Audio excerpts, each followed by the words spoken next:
பச்சிளங்குழந்தைகளை கவனிப்பது தொடர்பில் பெற்றோருக்கு சில கேள்விகள் இருக்கலாம். இத்தகைய சில கேள்விகளுக்கு பதிலளிக்கிறார் புதிதாக பிறந்த குழந்தைகள் தொடர்பில் சிறப்பு நிபுணத்துவம் பெற்றவரும் குழந்தைகள் நல மருத்துவருமான டாக்டர் லலிதா கிருஷ்ணன் அவர்கள். வணக்கம் டாக்டர் லலிதா. வணக்கம்.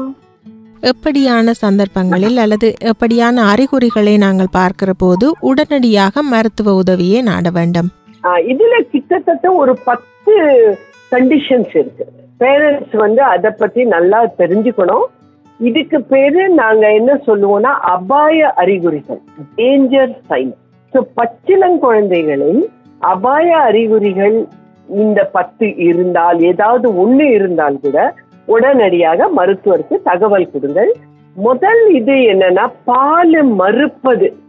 அது ஒரு பால் சப்பர ஒரு எனர்ஜி, ஒரு எஃபர்ட் கூட செய்யாம அப்படியே தூங்கிட்டு இருக்குன்னா அது ரொம்ப, ஒரு குழந்தை என்ன காரணமா இருந்தாலும் பால் மட்டும் குடிக்கும்.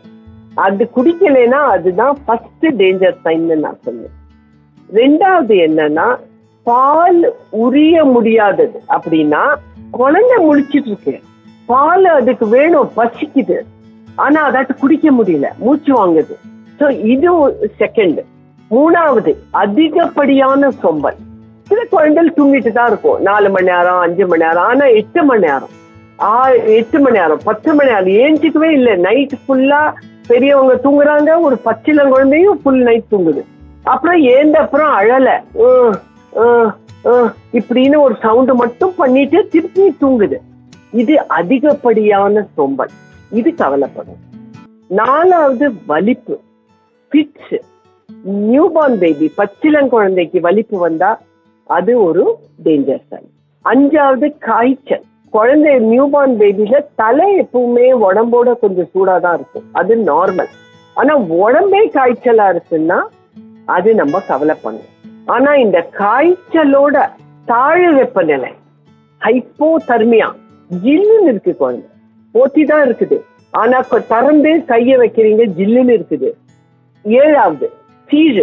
எங்கேயாவது ஒரு இடத்துல சீழ் இருக்கு, தொப்புல சீழ் இருக்கு, இல்லாட்டா தோல்ல கொப்பளமா சீழு வருது, கண்ணுல எக்கச்சக்கமா சீழு கொட்டுது. எந்த இடத்துல நீங்க ஒரு சீழு பார்த்தாலும் உடனே அதை தூக்கிட்டு. 8வது மஞ்சக்காமாலை. முதல் வாரத்துல குழந்தைக்கு மஞ்சக்காமாலை வருது, பாதத்தை அமுக்கி பாருங்க.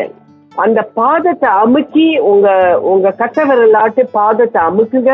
அத கை எடுத்த உடனே அங்க மஞ்சளா தெரிஞ்சதுன்னா அது ரொம்ப மஞ்சக்காமாலை இருக்குதுன்னு அர்த்தம். ஹாஸ்பிட்டல் போகணும்.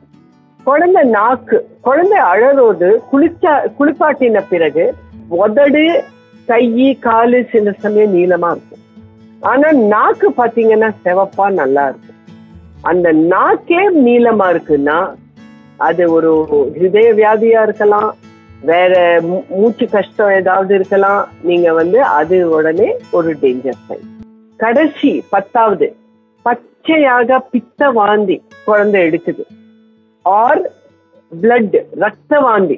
இந்த 2 சாதாரணமா குழந்தைங்க பால், ஜீரண பண்ண பால் இதெல்லாம் கொஞ்சம் கொஞ்சம் வாந்தி எடுக்கும், அது நார்மல். ஆனா பச்சை பித்த வாந்தி அல்லது ரத்த வாந்தி எடுத்தால் உடனே நீங்க டாக்டரை கூட கூப்பிட வேண்டாம், எமர்ஜென்சிக்கு போங்க. Visit www.asecondopinion.in to book a telemedicine video consultation with experienced doctors and address all your health concerns today.